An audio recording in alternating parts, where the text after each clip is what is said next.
In the early 1900s, downtown Austin was home to thriving communities of Mexican Americans, living in neighborhoods like Rainey Street. This is the history the city wants to protect as the new Palm District moves forward, a history that's faced erasure for decades. According to community leaders, beginning in the 1920s, city policies pushed minorities out. Then I-35's construction divided Rainey Street from the communities of color living on the east side of Austin. Attempts to develop the area began in the 1960s, but in 1985, preservationists placed the district on the National Register of Historic Places. Then in 2004, the neighborhood was rezoned into the Central Business District, allowing developers to turn it into the Rainey Street we know today.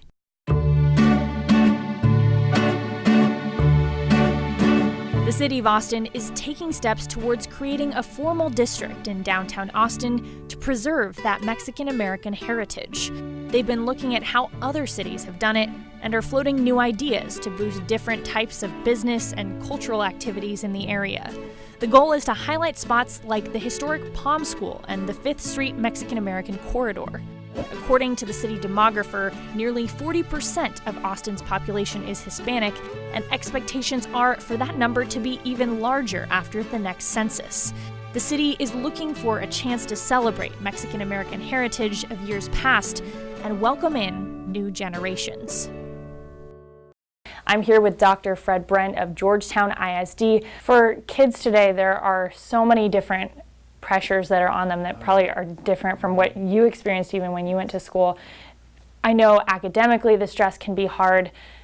How do you guys at your district balance trying to have kids achieve their potential, but also to protect their mental health and their stress levels? Yeah, you've touched on a topic that we could talk about for hours, or I could come here every day. But yes, it's very different from high school when I was in high school. When Kickstand spoke with the governor yesterday, he explained that he's not bluffing, that he fully intends to start bringing in state resources into Austin come November 1st if Austin does not reverse the changes that the city made to its ordinances related to camping, sitting, and lying in most public areas.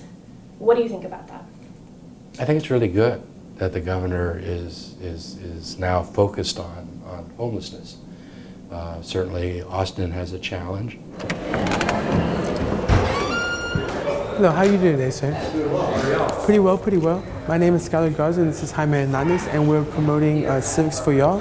Two bills are going to be heard in the state calendar today, House Bill 3008 and House Bill 2009. Hi, how are y'all doing today? It's a legislative lobbying and policy, legislative process and lobbying and policy class. We are here at the Capitol to talk to offices to ask them to support HB 3008 and 3009. This is really the first time we've really been this heavily engaged in actually going out into the Capitol and lobbying, advocating, learning how the process works by doing it. So I had a group of students who came and were really passionate about putting civics back into our public school curriculum. We came up with sort of a joint effort to draft legislation on civics education projects. So our bill requires that students get project-based civics education twice in their educational career, once in middle school and once in high school.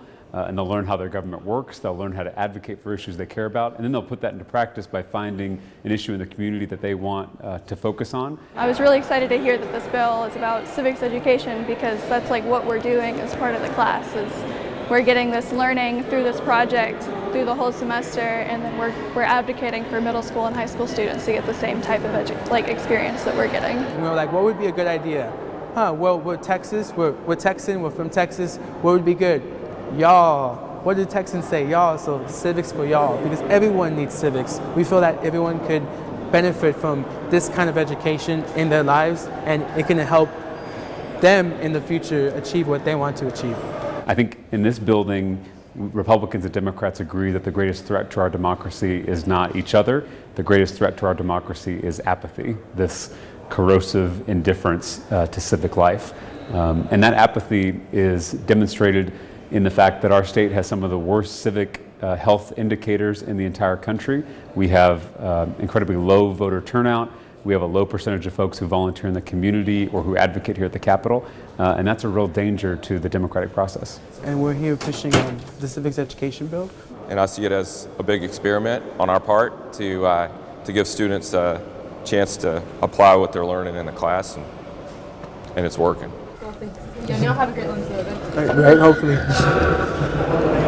A study from UT Austin suggests people are not great at detecting fake news. Researchers showed a mix of true and false headlines to 80 college students. Some of those headlines were chosen at random to be flagged as fake news. These students correctly determined the accuracy of just 44% of the headlines, quote, overwhelmingly selecting headlines that aligned with their own political beliefs as true. This happened regardless of whether the student was a Republican or a Democrat. But just the strength of these results and the fact that this implies that people really didn't think about headlines that didn't align with their beliefs, that's very telling for the way that we consume information on social media, that we just ignore information that doesn't fit with our worldview. My name is Ethan West. I'm on a long old kayaking trip is what I'm doing. Start to finish, Telegraph to Matagorda, 547 miles.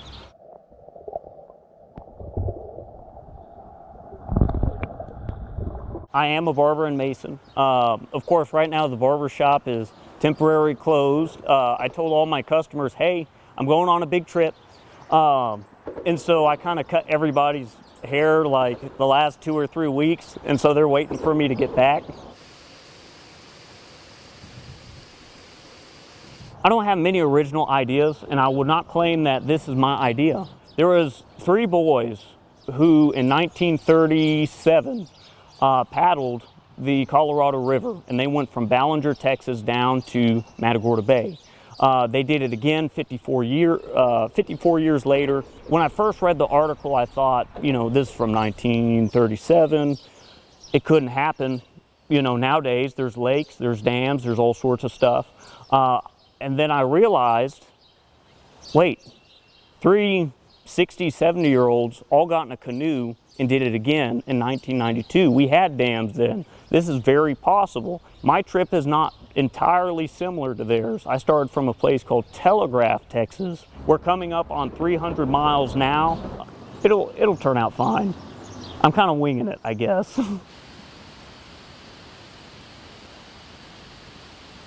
A wheel set, it all comes apart, and I can put this underneath my kayak. This is a dry bag, and in it would have sleeping bag, tent, things like that. The spot here, it's a GPS tracking system, and so what I can do is it's actually linked to Facebook.